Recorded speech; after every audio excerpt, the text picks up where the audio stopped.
Oke, Assalamualaikum warahmatullahi wabarakatuh. Selamat pagi, Bapak dan Ibu. Kembali bersama dengan saya Anggun Nadia Fatimah dari DISPR. Kali ini kita akan melanjutkan pembahasan kita dari eh, terkait buku manual pembimbing kemasyarakatan dalam proses pembimbingan perempuan dan anak tindak pidana terorisme. Oke, sebelumnya Bapak dan Ibu kan sudah berkenalan ya dengan terorisme itu apa, lalu kemudian ekstremisme kekerasan itu apa, kemudian bagaimana peran perempuan dan anak dalam proses-proses yang terkait dengan terorisme dan perkembangan terorisme di Indonesia.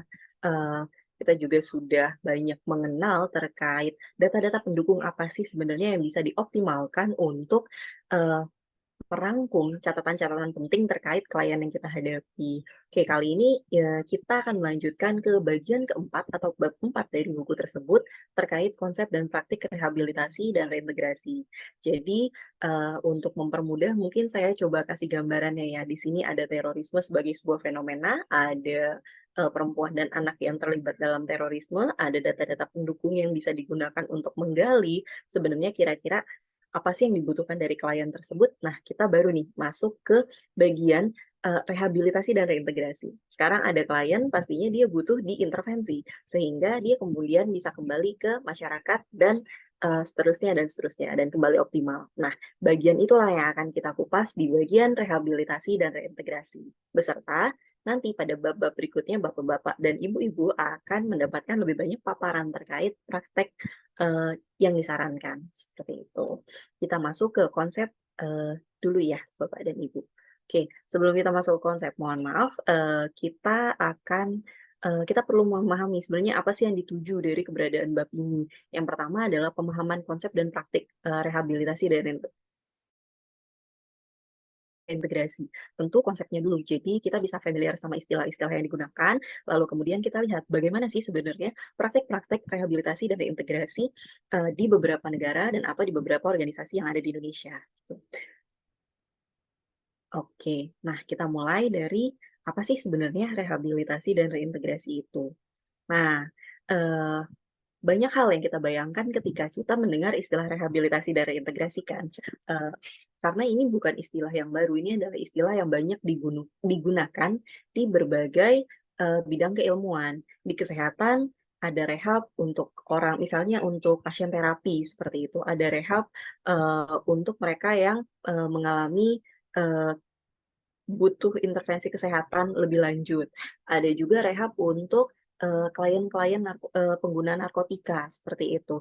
Nah, sebenarnya istilah ini digunakan di berbagai negara, digunakan secara luas di berbagai bidang keilmuan. Hanya saja yang perlu kita dalami di titik ini adalah rehabilitasi dan reintegrasi tentu saja dalam konteks terorisme dan ekstremisme kekerasan. Oke, rehabilitasi itu sebenarnya mengacu pada upaya pemulihan individu ke dalam kondisi semula.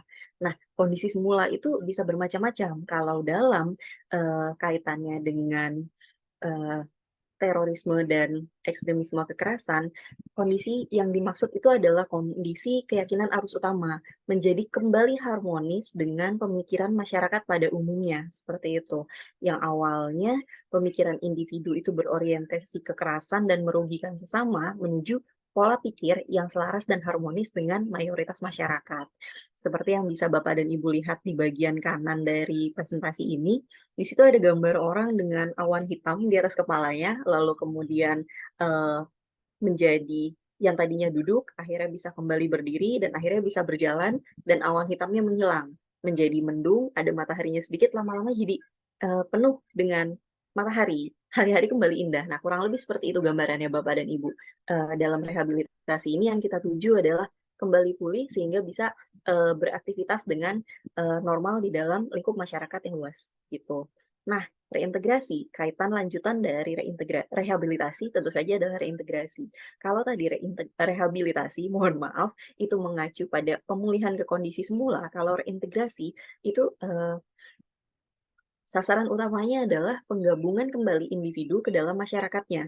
Jadi kalau yang semula sudah bisa berdiri sendiri dan menjalani hidup dengan positif kembali, Nah, di reintegrasi, individu tersebut dikaitkan lagi dengan struktur masyarakat yang lebih luas, di RT-nya, di RW-nya, di daerahnya, bahkan di negaranya, seperti itu. Sehingga untuk menghasilkan proses reintegrasi yang sukses, kita perlu terlebih dahulu meningkatkan kemandirian ekonomi, ketahanan keluarga, dan kemampuan sosial. Karena agak berbeda dengan rehabilitasi yang di mana, individu itu bisa langsung diintervensi. Tapi kalau reintegrasi, intervensi terhadap individu saja itu nggak memadai.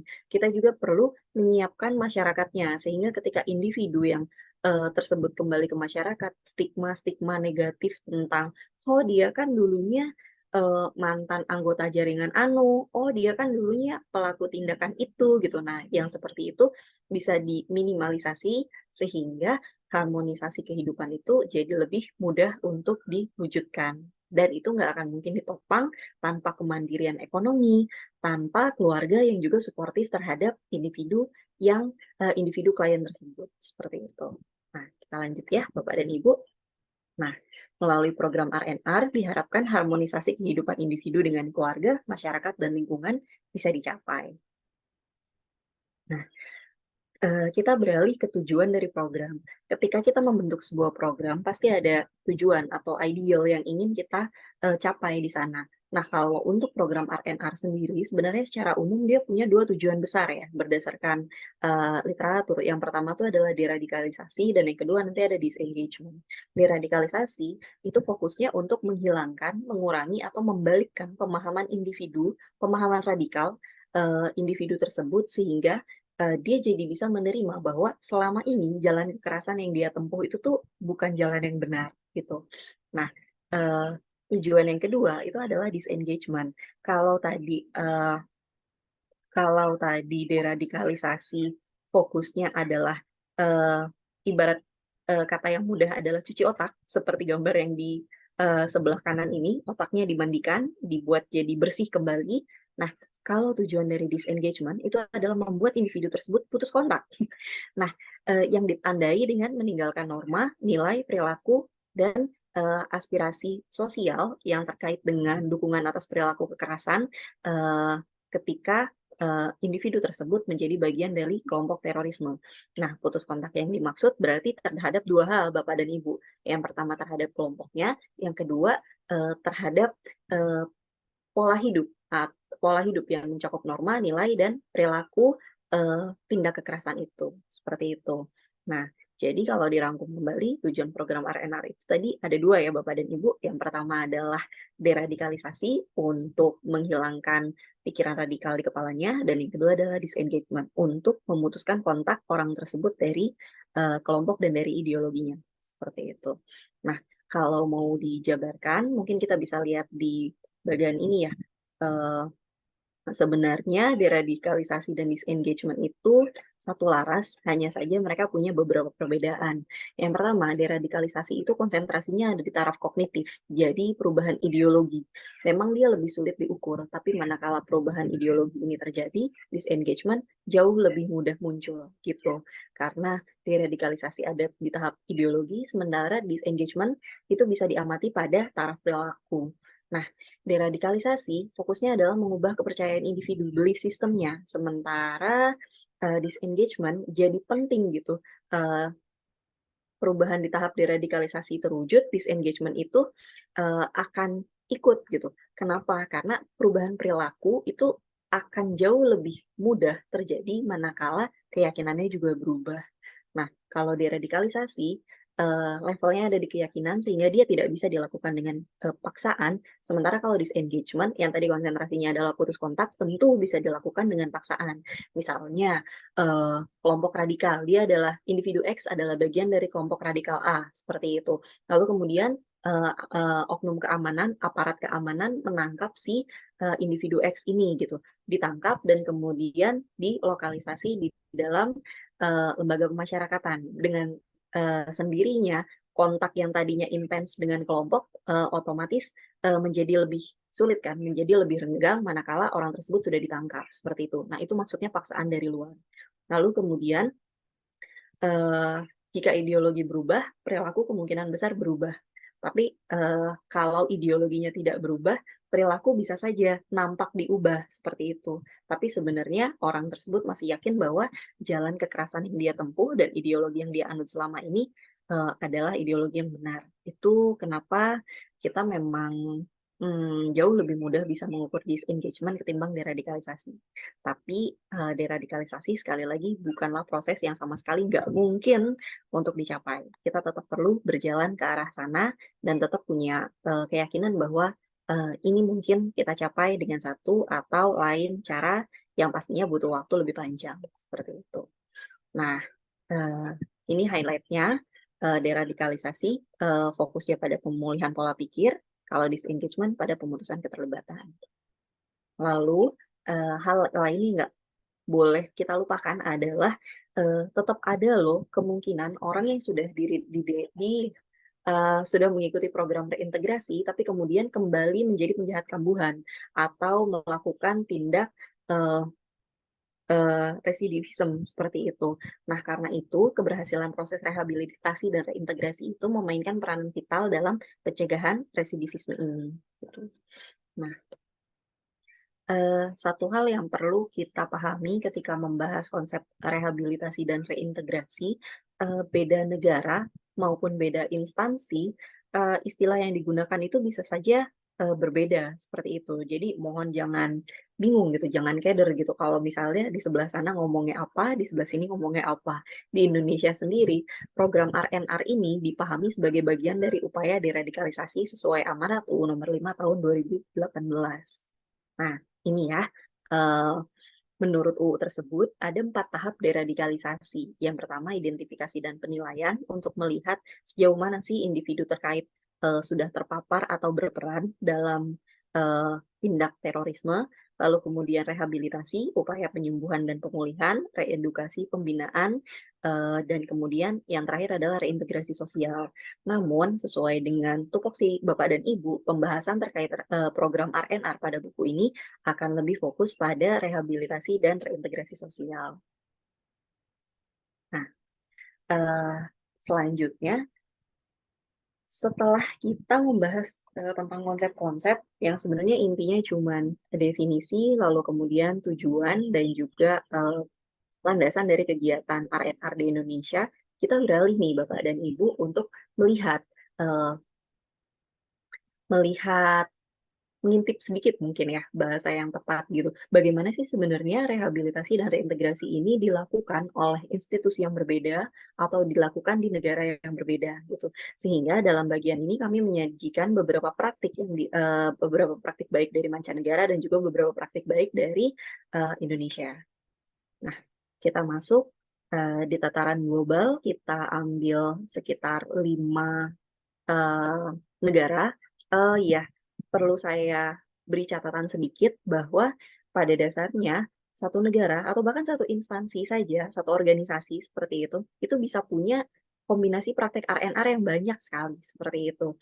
Nah, sehingga contoh-contoh yang kami hadirkan di sini itu bukan, mutlak satu-satunya, praktik yang dilakukan di negara atau di instansi tersebut gitu, tapi, hanya salah satu yang bisa kita ambil pelajaran dari sekian banyak praktik yang sudah dilakukan, seperti itu.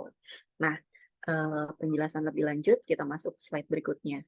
Di Kanada, eee, praktek RNR dilakukan dengan usaha untuk mengintegrasikan, klien dengan masyarakat melalui kerja-kerja sosial.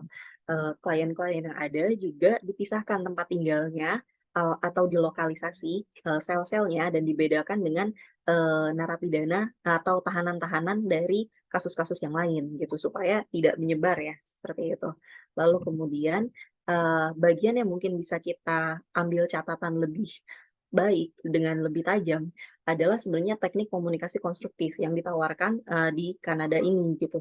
Nah, biasanya ketika kita menghadapi klien terorisme, mereka itu kan punya ciri khas sendiri ya, salah satunya adalah penggunaan bahasa yang sifatnya, misalnya lebih dogmatik, lebih, intoleran, lebih cenderung memaksa dan juga tidak empatik, menganggap kelompoknya lebih baik daripada kelompok orang lain, memaksakan baik itu jalan kekerasan maupun pemikirannya tentang tindak kekerasan kepada orang lain dan, tidak mau mendengar pandangan orang lain karena menganggap, ya dia bukan dari kelompok saya, dia salah, kita yang benar, seperti itu. Nah, teknik komunikasi konstruktif itu dijalankan untuk secara perlahan-lahan membudayakan penggunaan bahasa yang lebih baik, yang lebih konstruktif, yang tadinya memaksa dibuat jadi bersifat mengajak. Mungkin contoh kalimatnya bisa, "Bersediakah Anda mempertimbangkan hal, A, B, C, D?" Seperti itu. Juga dibuat lebih toleran, "Oh gitu ya Bapak dan Ibu, saya menghargai jika Bapak punya pendapat, yang berbeda dengan saya. Mungkin jika saya boleh menambahkan atau jika saya boleh mengajukan pendapat saya seperti itu. Mungkin seperti itu ya Bapak dan Ibu model komunikasinya. Nah, bagian ini sebenarnya, lebih panjang dijelaskan di buku manual. Jadi mohon jangan lupa untuk, melihat ke buku manual juga karena setidaknya ada 10 poin di sana. Yang kita letakkan di sini kan cuman, 4 poin ya, 4 poin sebagai contoh, seperti itu Bapak dan Ibu.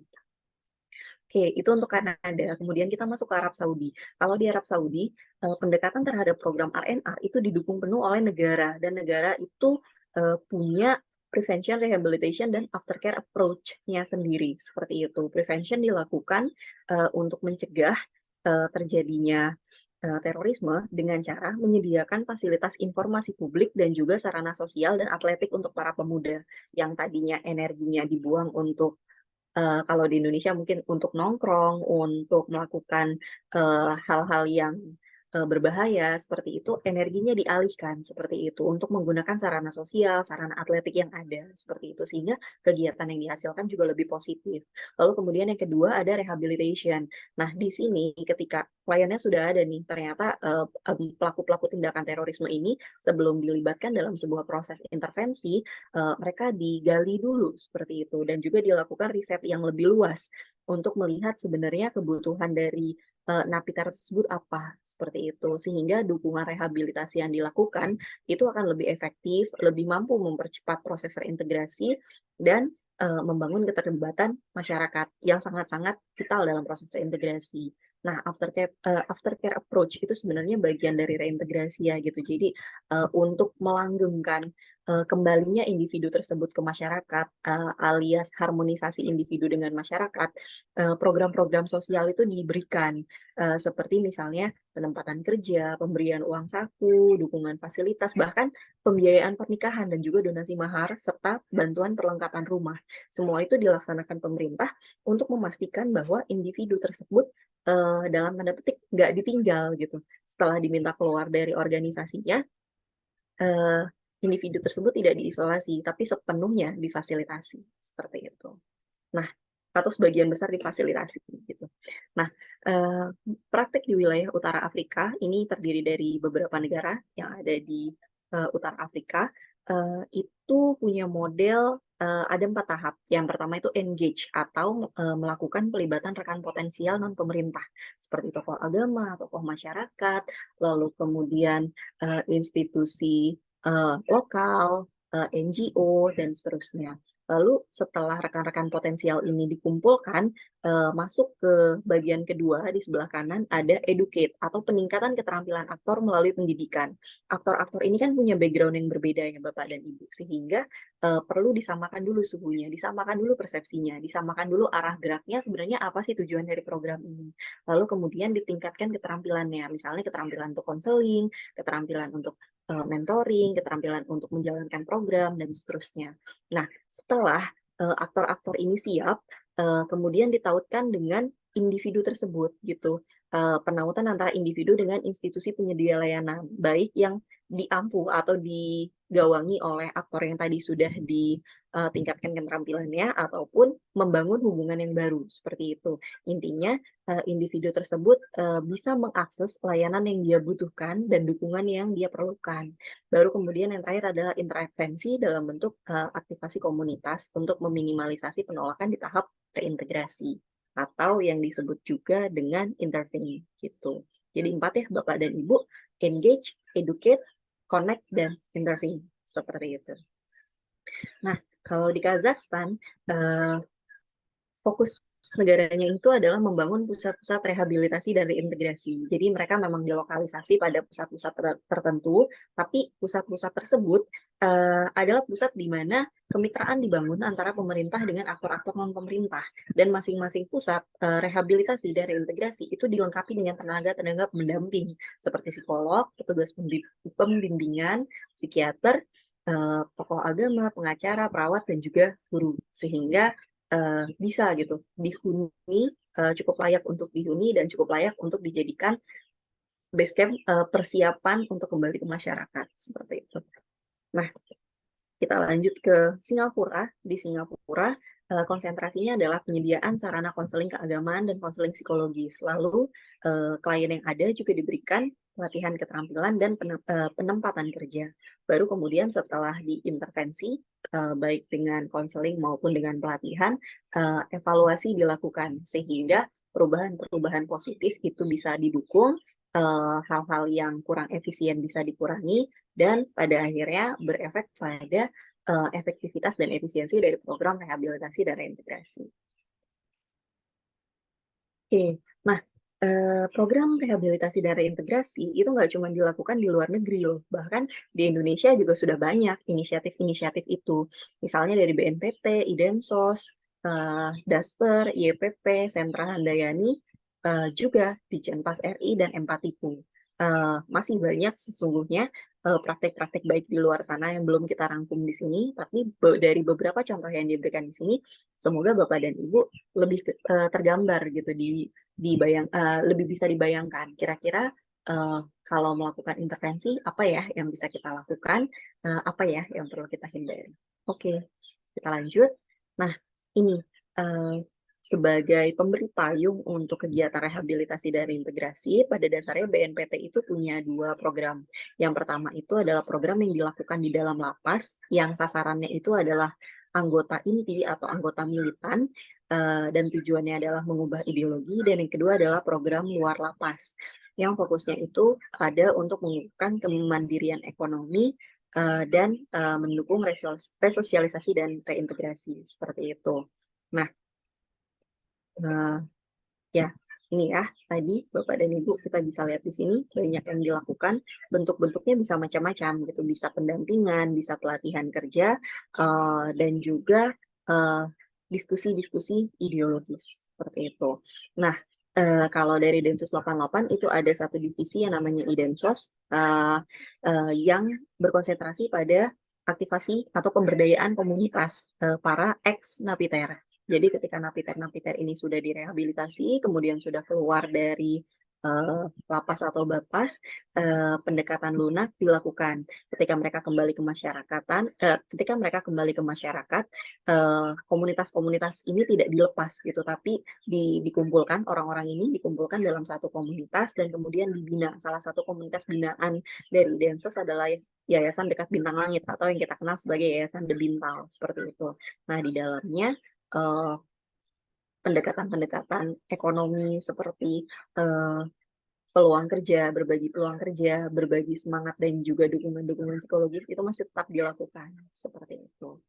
Nah, di Indonesia di Jenpas sendiri itu punya program rehabilitasi dan reintegrasi yang memang dilakukan sesuai dengan amanat PP nomor 77 tahun 2019 gitu. Khususnya pasal 36 hingga pasal 43 ya, Bapak dan Ibu gitu. Nah, baik program rehabilitasi maupun program reintegrasi dari Jenpas itu pada dasarnya bisa diberikan secara individu maupun secara kelompok dan melibatkan akademisi, praktisi, tokoh agama, tokoh masyarakat dan atau aparat penegak hukum seperti itu. Nah, bedanya adalah rehabilitasi itu berfokus pada penguatan muatan-muatan psikologis, wawasan kebangsaan, keagamaan, undang-undang, dan hukum, sementara reintegrasi fokusnya ada pada penguatan rasa percaya diri, kemampuan sosial, pemahaman, dan keterampilan hidup. Seperti itu. Bentuk-bentuk kegiatannya bisa bermacam-macam, bisa dari pembinaan, diskusi, sosialisasi, maupun praktik-praktik latihan, ataupun sertifikasi kerja, magang, dan pelibatan dalam kegiatan sosial. Nah, kita masuk, kalau dari di ISPR sendiri, pemberdayaan itu bisa dilakukan lewat program resiliensi keluarga atau family resilience. Kalau untuk yang di dalam, untuk program rehabilitasi, berarti ada in-person program gitu. Tapi kalau resiliensi keluarga, fokusnya itu sebenarnya ada pada pendekatan dilakukan terhadap perempuan dari keluarga napiter atau ex-napiter. Jadi bukan kepada napiternya Bapak dan Ibu, melainkan kepada wanita yang memainkan peran utama dalam keluarga napiter tersebut gitu. Kenapa? Karena kita menyadari bahwa eee, intervensi terhadap napiter saja itu tidaklah cukup gitu. Kita juga perlu menyiapkan keluarganya, menyiapkan ketahanan mental dari istrinya yang juga pasti banyak mengalami serangan-serangan stigma dari masyarakat, menstabilkan kondisi ibunya yang pasti juga akan terguncang gitu melihat kasus-kasus yang dihadapi anaknya dan seterusnya dan seterusnya. Karena itu sasaran dari program yang di ISPR lakukan ini lebih ke perempuan-perempuan yang memainkan peranan penting dalam keluarga napiter atau ex napiter terkait. Nah, berikutnya ada YPP atau Yayasan Prasasti Perdamaian, pendekatan yang dilakukan, kepada mantan narapidana terorisme itu cenderung untuk memberdayakan potensi kemandirian ekonomi. Nah, lewat apa? Salah satunya adalah lewat, pendampingan atau dukungan bagi pengelolaan bisnis skala kecil gitu. Jadi bisnis yang bisa dijalankan oleh, keluarga atau oleh individu terkait. Misalnya membuat handicraft, lalu memasarkannya secara digital, dan juga termasuk pendampingan bagaimana sih cara membuat laporan keuangan sehingga transaksi-transaksi itu bisa dicatat dengan, lebih baik dan teratur. Nah, kemudian ada Sentra Handayani. Kalau Sentra Handayani, dia di bawah Kementerian Sosial ya Bapak dan Ibu dan, fokusnya adalah penanganan anak sebetulnya gitu. Nah, dilakukan dengan dilakukan dengan 4 teknik ini. Yang pertama adalah bantu, yang fokusnya adalah pemenuhan kebutuhan dasar, seperti nutrisi, keterampilan, dan rekreasi, baik bagi ibu maupun anak, yang, ditempatkan di Sentra Handayani.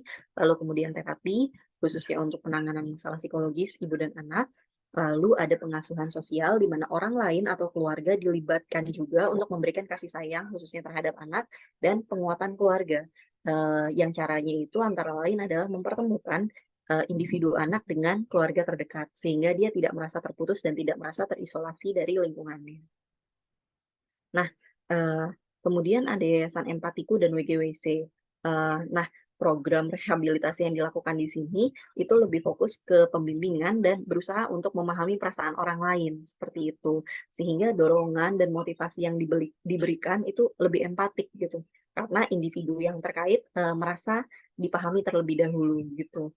Nah, program model ini dilakukan sebenarnya untuk meningkatkan ketahanan masyarakat, untuk menguatkan proses reintegrasi sosial dan juga praktek-praktek restoratif gitu sehingga, eee, individu terkait punya tempat, punya ruang untuk didengarkan dengan penuh empati gitu. Sebuah kelompok diskusi atau, support group di mana semua orang tuh, boleh gitu berbicara, punya kesempatan untuk didengar, mencurahkan isi hatinya, eee merunutkan isi kepala yang penuh dengan kebingungan dan melihat bahwa dan punya kesempatan untuk melihat bahwa, "Oh, ada loh orang lain yang mengalami kasus yang serupa dengan saya, tapi bahkan mungkin beban hidupnya lebih berat dari saya." Seperti itu. Sehingga dari situ, dari diskusi restoratif itu, individu tersebut bisa merefleksikan ke situasinya sendiri dan juga, merasa lebih lega dan merasa terhubung dengan komunitas dan masyarakatnya, seperti itu. Nah, poin kuncinya jika boleh dirunutkan, yang pertama itu adalah RNR atau rehabilitasi dan reintegrasi pada dasarnya adalah proses sinambung yang nggak bisa berdiri sendiri. Dia membutuhkan kerjasama dari berbagai pihak, pelibatan mitra, baik itu aktor pemerintah maupun non pemerintah, itu sangat penting di sini. Lalu yang kedua, eee pembimbing kemasyarakatan tentunya memainkan peranan penting gitu, khususnya dalam proses pembimbingan dan reintegrasi. Nah, meski bentuk intervensi dan nama programnya berbeda-beda antar instansi atau antar negara, pada dasarnya bentuk praktik umum dari program ini menyasar perubahan pada satu atau kombinasi dari lebih dari satu aspek. Misalnya kombinasi aspek ideologis, psikologis, dan sosioekonomi. Oke. Nah, ketika kita bikin program, kita biasanya punya pertanyaan, lalu kapan ketika kita membuat sebuah program, program itu bisa dianggap sukses? Seperti itu. Nah, pertanyaan ini, eee, di buku yang sama, di buku manual yang sama, kita juga mengajukan beberapa indikator keberhasilan program, seperti klien mau menjawab salam, terus kemudian menunjukkan relasi sosial yang lebih baik, dan seterusnya, seperti itu. Tapi hal yang perlu dipahami adalah indikator-indikator ini bukan indikator mutlak. Artinya, kita perlu memahami bahwa beda konteks, beda klien, beda pula pendekatan yang harus dilakukan. Nah, jika pada klien yang berbeda, penyesuaian indikator keberhasilan perlu dilakukan. Nah, jadi ini tuh, adalah alternatif-alternatif indikator yang Bapak dan Ibu bisa, amati dalam, keseharian dari klien terkait. Jika setelah setelah dilihat klien tersebut, membutuhkan intervensi yang sesuai, yang punya indikator kurang lebih mirip seperti ini, berarti indikator ini bisa langsung digunakan. Namun, jika ada perbedaan-perbedaan dalam kebutuhan, maka indikator yang ada bisa dimodifikasi dan atau disesuaikan dengan kebutuhan dari, klien tersebut. Artinya, eee, program rehabilitasi dan reintegrasi yang diajukan itu bisa dijadikan pertimbangan dalam penanganan klien. Tapi pada akhirnya perlu dikembalikan lagi ke temuan yang Bapak dan Ibu, dapati di lapangan gitu. Dikembalikan fokusnya dari klien ini kebutuhannya seperti apa, kondisinya juga seperti apa, baru kemudian dimodifikasi lagi nih kira-kira indikator mana yang bisa dijadikan prioritas, eee, dan indikasi, keberhasilan dari program yang Bapak dan Ibu tawarkan kepada klien tersebut. Oke, mungkin itu saja yang bisa disampaikan dari bab 4. Terima kasih atas perhatian yang diberikan, waktu yang sudah diluangkan. Semoga proses belajar kita dan proses kita mendampingi para klien jadi lebih utuh, lebih signifikan, lebih efektif, lebih efisien, dan, eee, berkontribusi positif bagi program rehabilitasi dan reintegrasi di Indonesia. Terima kasih. Assalamualaikum warahmatullahi wabarakatuh.